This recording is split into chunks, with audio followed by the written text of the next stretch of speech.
fleeting glimpses of things seen through a veil darkly.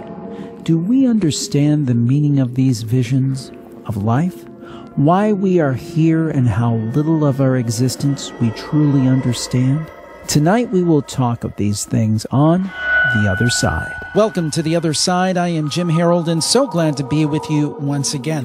One thing that interests me is when people have an epiphany, an awakening of various types. And one that is very appropriate for a program like this is a spiritual awakening, an epiphany, if you will.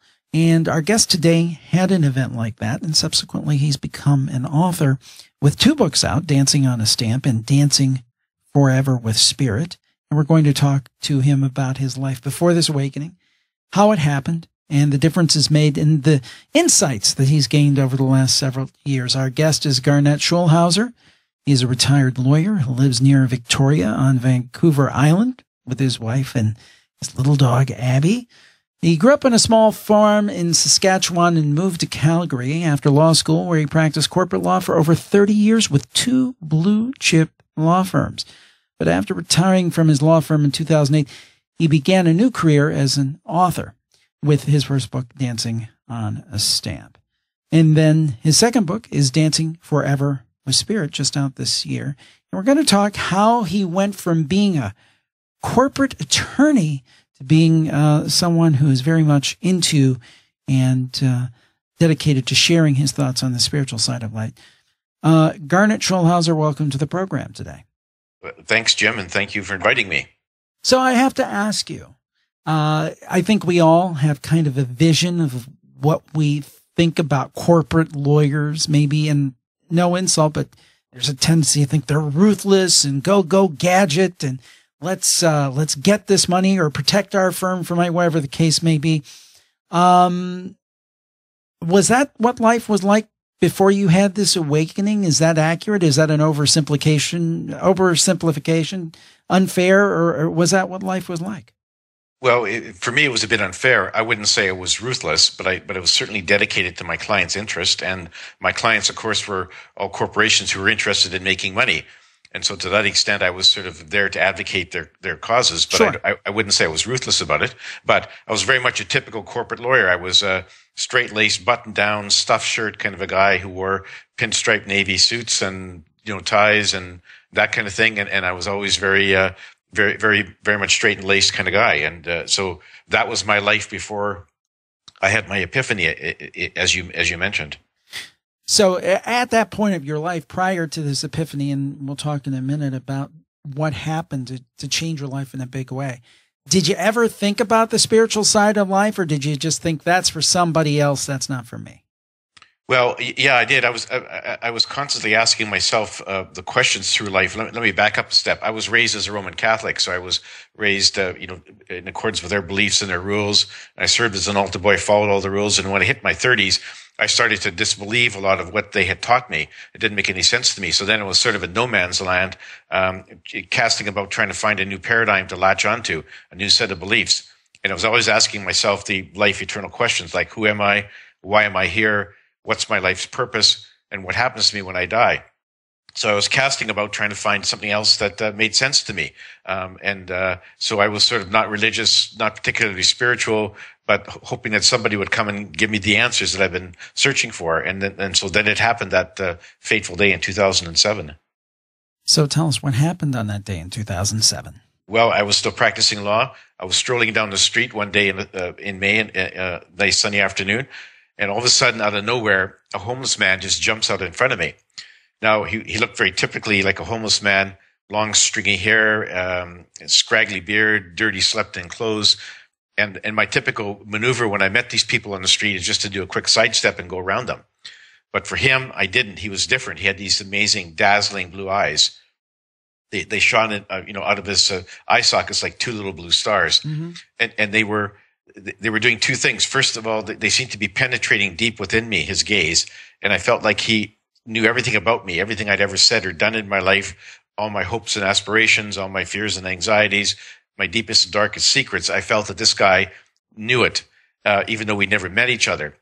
But I didn't feel violated because at the same time, his eyes were sending me this wave of pure unconditional love that was infusing my whole body with this amazing sense of peace and security, a really amazing sense of well-being, something I'd never encountered before. So I stood there like a deer caught in the headlights, not sure for how long.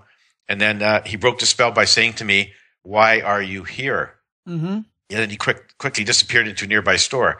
Well, when I collected my wits finally, I decided I better go find this guy. So I went into the store, couldn't find him. He was nowhere to be seen. Went back out into the street, walked up and down, hoping to spot him, but he had seemingly disappeared into thin air. So the very next day, I resolved I had to go back to that same street, same time of day, see if I could find him. And so I did, and I walked up and down for a while. Finally, I spotted him sitting all alone on a bench. So I went up to him and I said, "Who are you, and why did you stalk me the other day?" And he said, "I'm a soul just like you. I'm here to answer your questions and help you on your journey." And then my skeptical lawyer brain kicked in, and I said, "Well, why do you think you can help me when you can't even help yourself? Because you've been sleeping on the street for weeks and you smell like a dead fish." Well, he just gave me a big smile and he said, "Looks can be deceiving," because he said, "You look like you're a successful lawyer with everything under control, but we both know that's just a facade." Wow. He said you could turn around, go back to your office and see if you can find the answers you've been searching for in all those emails waiting for you on your computer, or you can sit down and chat with me. So luckily, my intuition said that this guy was a special person, and I really needed to sit down and talk to him. What did I have to lose? Half an hour of my time? So I sat down on the bench, and we began a dialogue which went off and on for the next several months. And I found out his name was Albert, and he said he was really one of my spirit guides in disguise. So for the first 3 meetings, he appeared as the homeless man, and after that, he was just a voice in my head, and we communicated by telepathy. And he told me that I was the only one who could see him in physical form as the homeless man. And when I asked him why he had appeared to me in that form, he said it was his way of easing me into the conversation, because had he just started talking to me as a voice in my head, I likely would have thought I was losing my mind. So it was a great way to introduce him to me. And then after, when he was just communicating by telepathy, I recognized his voice, knew who he was, and I was comfortable with the fact that I was communicating with my guide and not losing my mind. So that's how this dialogue started. Now, why do you think, I think somebody in that, where you were in your life, a successful person, well-to-do, upscale, professional, and even somebody like me, certainly not a corporate attorney, but my first reaction might be, this is just some, and I'm going to just say it and don't mean to offend anybody, but just a nut, and just ignore him and move on. That would be my, and I think I'm a pretty nice guy, but that would be my first reaction. Why do you think that you did not react that way when that would probably be the natural thought based on your background? Well, I for sure I know why. It was because his eyes were such amazing eyes, and the wave of love they were sending to me was something I'd never ever encountered before. And I bumped into a lot of homeless people in that street before. None of them were like that. So this guy immediately, something about him, his eyes said that he was very special. And so that was that. And I'm a curious person, so I had to sort of follow that route and explore exactly who this guy was. Was he really a nut, a homeless bum, or was he somebody different? And so that led me to sit down and talk to him. Once I started talking to him, it became very apparent to me that he was a wise and compassionate spirit. He wasn't a homeless man in reality, and that he really had some messages for me, and he was there to answer my questions. And he actually told me early on in our conversation that he wanted me to write a book about his revelations, which resulted in my first book, Dancing on a Stamp. So I could tell immediately once I started talking to him, my original suspicion was confirmed. This guy was a special person. How distorted is our view of the reality that we think we exist in? In other words, I think about spiritual matters and do these shows and so forth. Been doing them for 10 years, so I'm probably a little more interested in these types of things than most people, and maybe a little more in tune than some people. But again, I tend to look at the places, there's a bookshelf and there's some physical books, and it's all very kind of materialistic. What am I and maybe many other people out there today missing based on your reaction your discussion with this gentleman and the research that you've done? Well, I mean, basically, a lot of people in North America were raised as Christians or one of the other major organized religions. And what I found out was that a lot of them were just way off base and misguided in terms of who we are and who God is and where we come from and why we're here and what happens to us after. According to Albert, we're all eternal souls. And our home is really the spirit side. Some people call it heaven or the other side. It's in the spirit world. It's a very high vibrational realm. That's where we come from. Why are we here? We chose ourselves to become incarnated into a human form to learn and experience things that would help us in our evolution as souls. So God didn't make us come here. No one else did. We freely chose to do so. And before we were born, we prepared a life plan which set out the major circumstances of our lives so that we can experience the things that we needed for evolution. So things like the place you were born, the first language you learned, the identity of your parents and siblings, friends, and other relatives. You set all that out beforehand in cooperation with the other souls who would be a major part of your life. The difficulty is, of course, once you're here, you do not remember that you have a life plan. And because you have free will to take actions, your life is not etched in stone. It's not predetermined. You can many times stray off course from what you planned in your life plan. In fact, sometimes you can go way off course. But the good news is that no matter what you do on earth, no matter how many mistakes you make, you always return to the spirit side when your physical body dies. You return there because there's nowhere else to go. There is no hell. There is no judgment or punishment after your life. And everyone goes back to the spirit side where they just, have a life review, look back on what they did in their life, regroup, and then plan their next incarnation. So that's one of the major things. That's why we're here. That's who we are. And the other thing is in terms of the role of God or the source, a lot of religions believe that God or the source can manipulate things on earth. And if you pray for certain things, God may deem it fit to grant you those. Something bad happens in your life, it may be because God is displeased with you.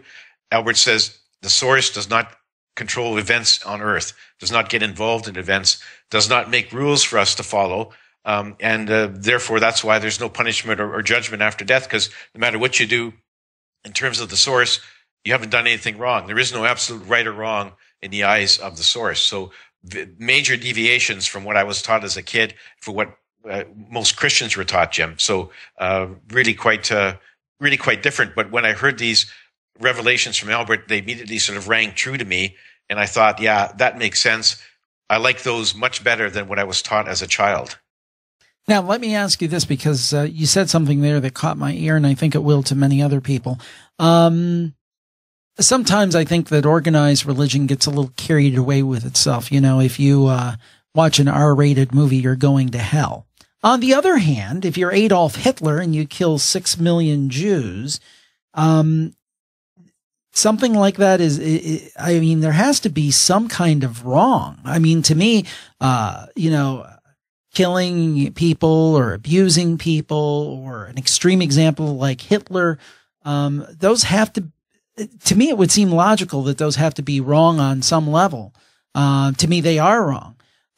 So what did your spirit guide have to say about that? Because I think that'll make a lot of people uncomfortable, and I just want some clarity on that.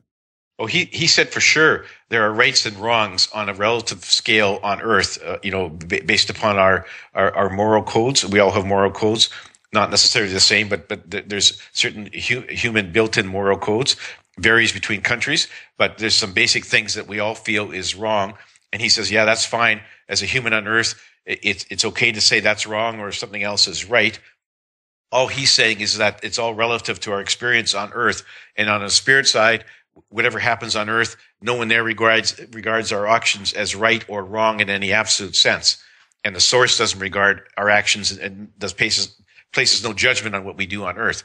But that doesn't mean we don't have relative rights and wrongs on earth, as you mentioned. So everyone, of course, thinks that a murderer has done something wrong. And that's fine as a human to think that. But when that murderer gets to the spirit side, no one there thinks that the murderer has done anything wrong, because they regard events on earth like being like people acting in a play. And if you're acting in a play on earth and the script calls for you to stab and kill another actor, when the curtain goes down, you don't get arrested by the police for murder because it didn't really happen. It was just play acting. So on the spirit side, the souls there regard what happens on earth much like people acting in a play, souls acting in a play. When the play is over and everyone comes back to the spirit side, it's like it's all over, and you regard it as a learning experience. But someone who's murdered on earth does not hate or have any anguish against the perpetrator once they're both back in the spirit side, because it's not an absolute wrong. It was a relative wrong. Okay, well, we'll take that perspective under advisement. Still very difficult for me to understand how killing someone's not wrong, but I understand intellectually what you're saying. So we'll move on. In terms of physicality, do these things I see around me in this room, do they exist, or is it all a trick of the mind? Well, yeah, no, they do exist. I mean, we're living on a very dense plane of matter, and all matter is just energy vibrating at different levels. So we have a very low vibrational energy level here. So our matter is very dense, and so it is to us as humans. It's very real. When you get up to the spirit side, it's sort of at the highest vibrational level. So there isn't matter the same way we have it, and things are really quite different. But to us as humans, things are very real. We can touch them, we can feel them, we can throw a rock. To us, it's all very real because our physical bodies are at the same vibrational level, which is much lower, as I said, in the spirit side. Now, I guess the question is, and I know you've covered some of this, but why? Why? I mean, is this? Why are we here? What is the reason behind this grand play, as it were?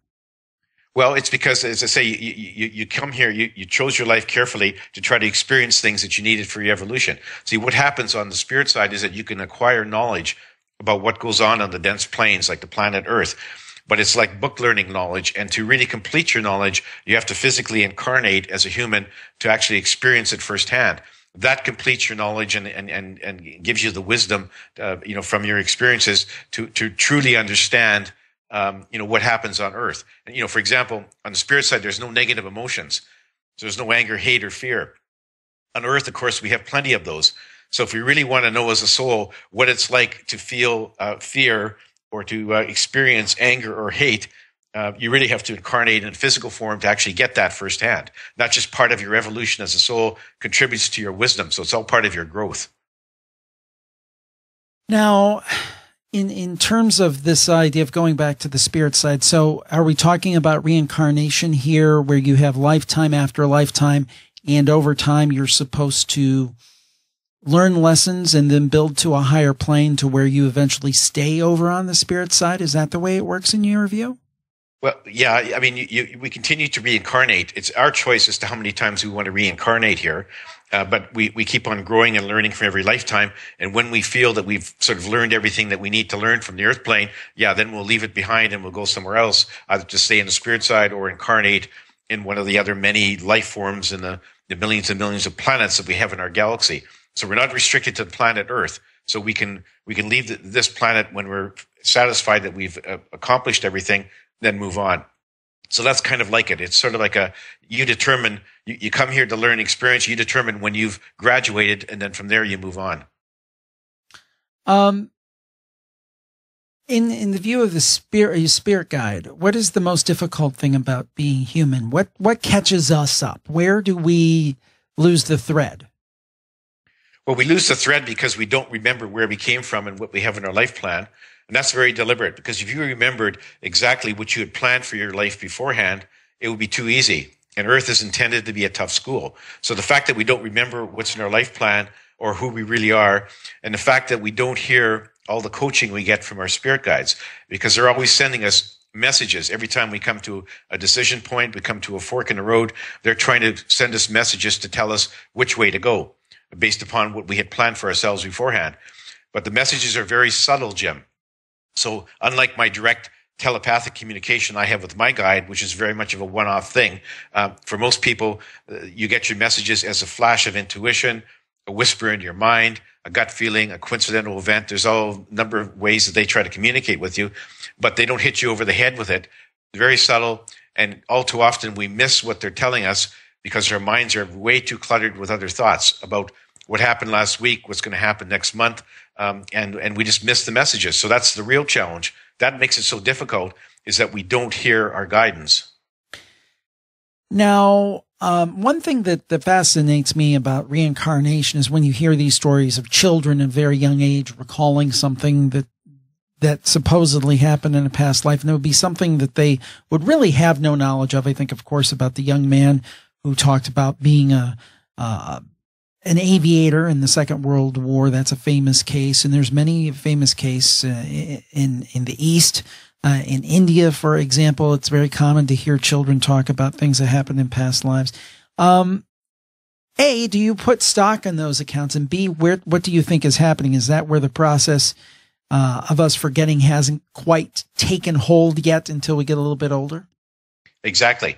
Yeah, no, I do think that these people are having glimpses of memories from some of their past lives. And what often happens with young people, because the souls are sort of newly incarnated, and the sort of the forgetting process hasn't really taken hold yet, and so that's why they get these flashes of thoughts, memories from previous lives.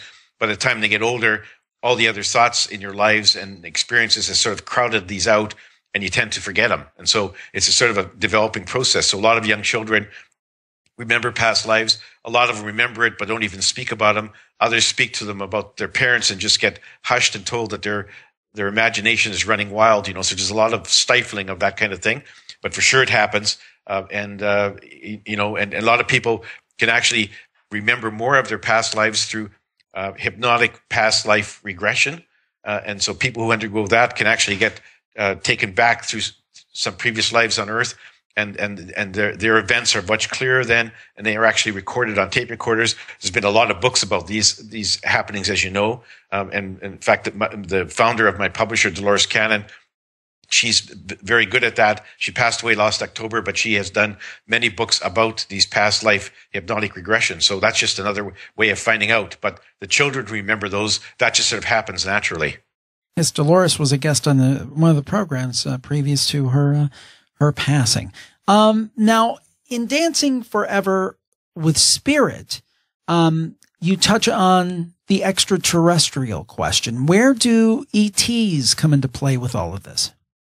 Well, ETs have been observing us for right from day one. They've been around for ever since we first started walking the Earth. And there's I actually went into an ET craft that was orbiting Earth in one of my astral trips with Albert. And there was a species of gray humanoid beings that were piloting this craft, and they'd been around for forever, monitoring, helping with the seeding of life on Earth and monitoring our progress. They're just one of many races that have been visiting Earth, over the years. That's what accounts for all the UFO sightings.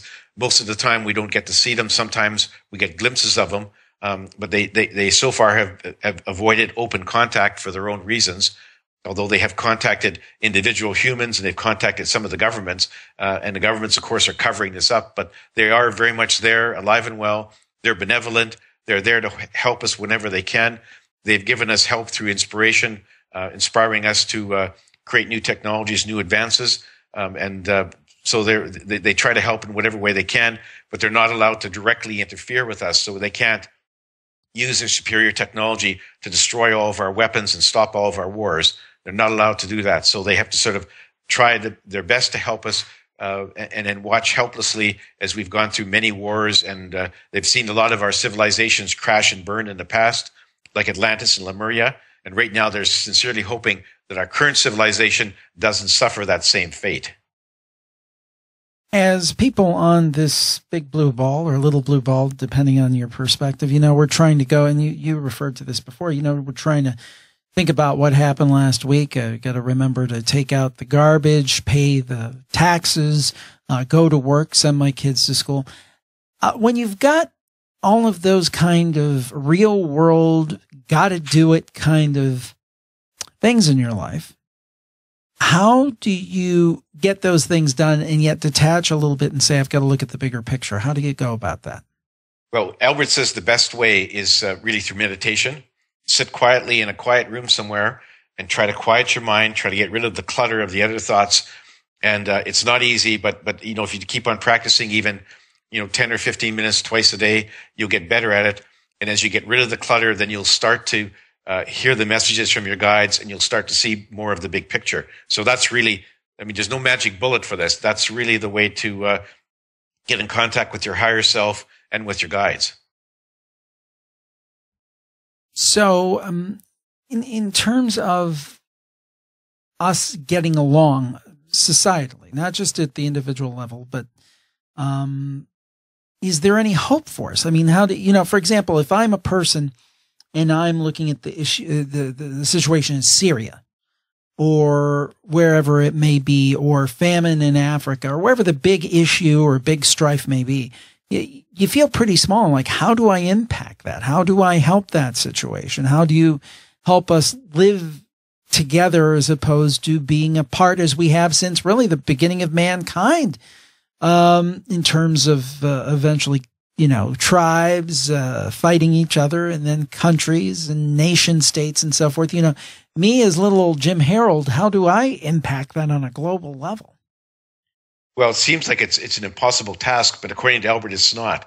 So every person who recognizes the problem and addresses their own way of living can make a big impact, because that can multiply, throughout the population. So every act of kindness, whether it be deliberate or random, has a ripple effect, and it can spread out and cause other people to bestow acts of kindness on other people. So there's really quite a ripple effect. You may not know it, but there actually is. And so the more and more people we have saying, I'm going to discard my negative emotions and embrace love and compassion and be kind and compassionate to other people, that spreads out more than you think.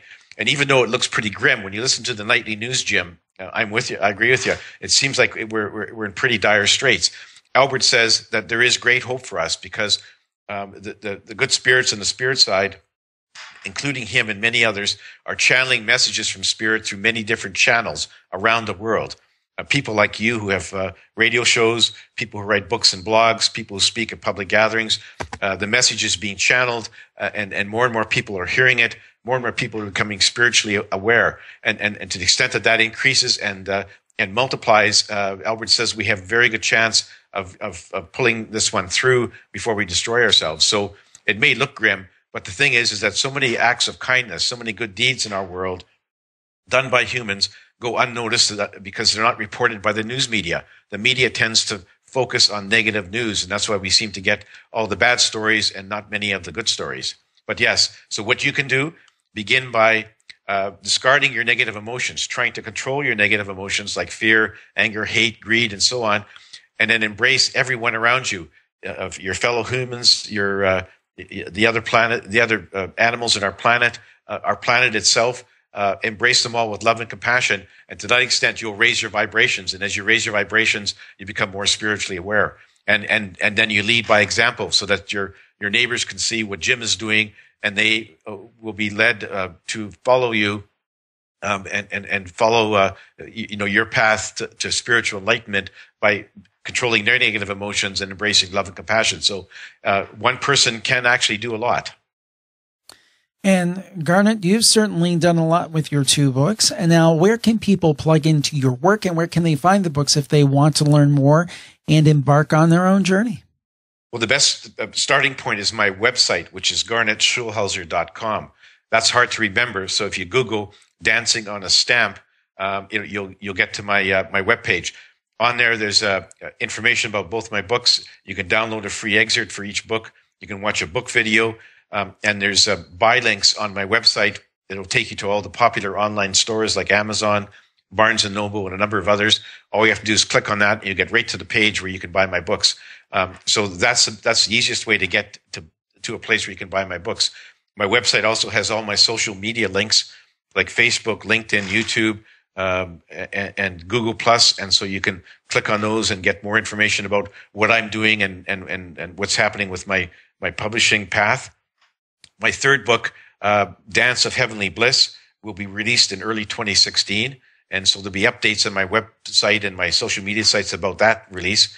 And that information will be on my website sometime in the next couple of months. So that's the best source of information, is my website.